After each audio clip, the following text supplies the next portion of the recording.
Early in the morning, we were passing the Cape Horn, and our ship slowed down and stopped so we could look around. Cape Horn was discovered on January 29th, 1616, by Dutch sailors.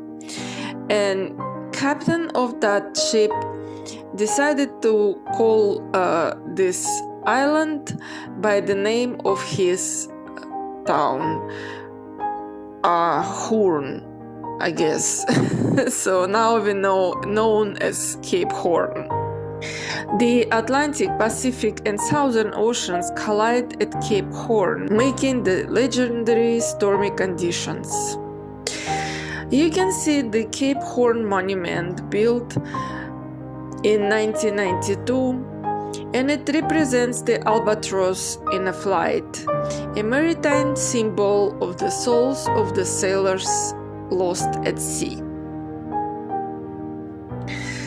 Custom dictated that only sailors who had rounded the horn were allowed to wear a gold hoop earring in the ear that passed closest to island, a sign marking their courage. After Cape Horn, we started going north. Further we went, and the further we went, the warmer it was getting, and we were very happy about it. Our next stop was Puerto Madryn. Actually, we could miss it because it was so windy, and our ship was going on one side, and the pilot couldn't get on board as well, and he was helping our captain to navigate on the radio. But thankfully, even though we were late for a couple of hours, doesn't matter. Thankfully we arrived at Puerto Madryn. Puerto Madryn is city in Argentina and located on a coast on northern Patagonia. It's famous for its sandy beaches and people coming to see wildlife in this area, in the Peninsula Valdez and Punta Tombo. And Punta Tombo was our destination. Punta Tombo is a peninsula into the Atlantic Ocean, and it's located 170 kilometers from Puerto Madryn. So we had a private tour guide who drove us there, and it took us for about 2 hours. A variety of wildlife can be seen in the area, including colony of Magellan penguins, seabirds, and guanacos.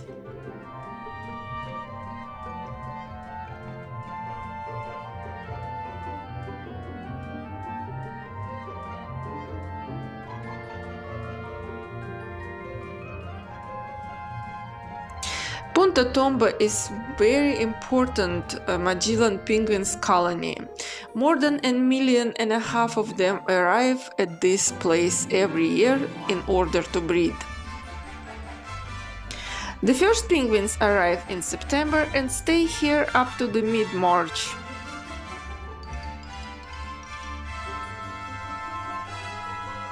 Magellanic penguins prey on different fish such as sardines, anchovies, and other ones. They hunt with the efficient technique based on their agile movements in the water.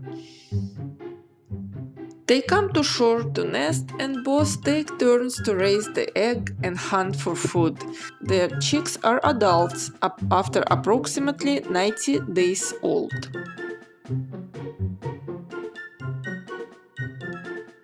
Magellanic penguins stay together in flocks as they hunt for food. They join larger colonies on land when breeding season arrives.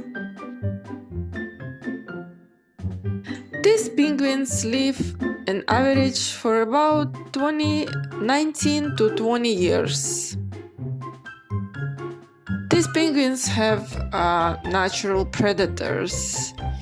such as leopard seals, large fur seals, and orcas.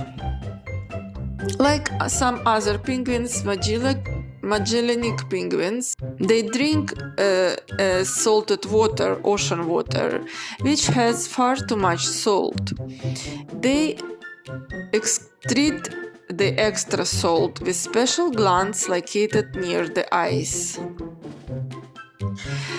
These penguins are about 60 to 70 centimeters high, which is for about 24 to 28 inches, and they weigh for about 5 kilos or 11 pounds.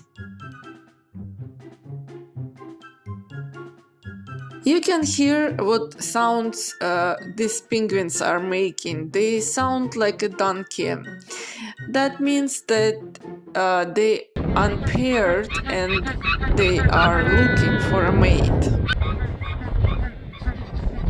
These penguins, Magellanic penguins, digging and building their nests on sandy shores or rocky cliffs.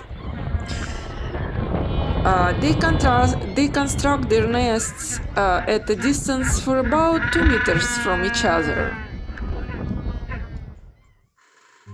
After the breeding season, penguins and their young migrate north, where they live in the ocean.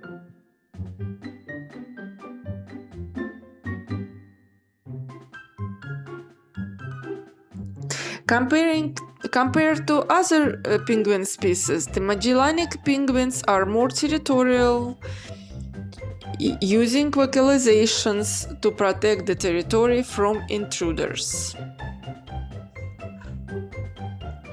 These penguins are strong swimmers, able to swim long distances.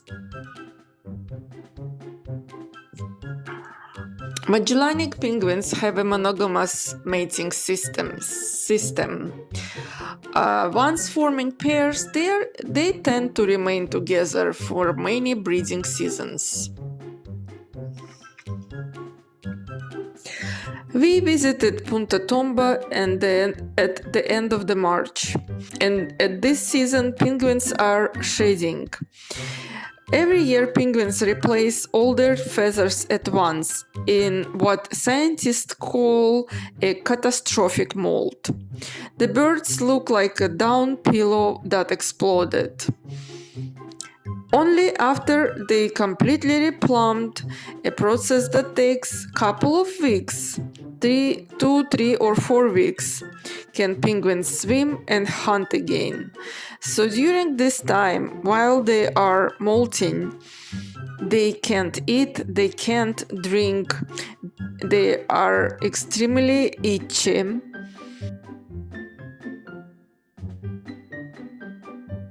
So after the plumage is finally restored, they run to the water to test their new feathers and to drink. They will hunt in a while, but at first they have to be careful.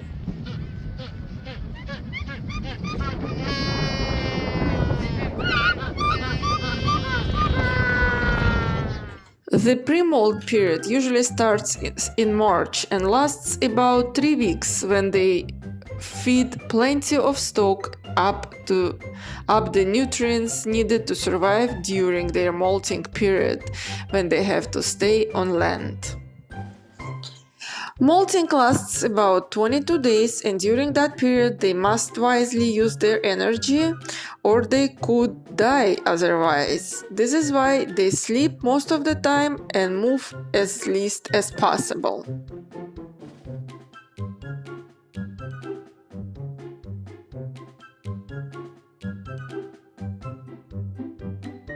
When you look around anywhere you see the penguins. And we couldn't stop taking picture of them. They are so funny and so cute, and it's so interesting to watch them.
Also, in this area, we met guanaco. Guanaco is relative to alpacas and llamas, but they are slender and they have long legs, long neck, and pointed ears. Their heads are longer.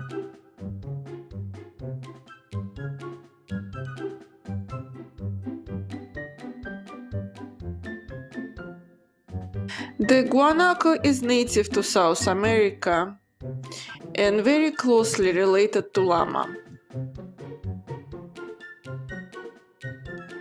They are largest herbivores in South America's dry areas.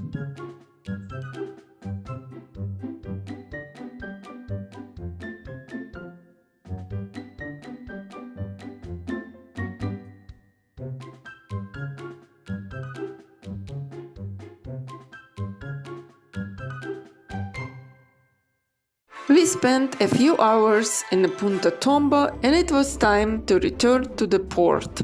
Unfortunately, we would love to stay longer. After returning to port, we had some time to walk on the beach and we enjoyed the warm weather. We were very happy to finally be able to have a cocktail on the open air.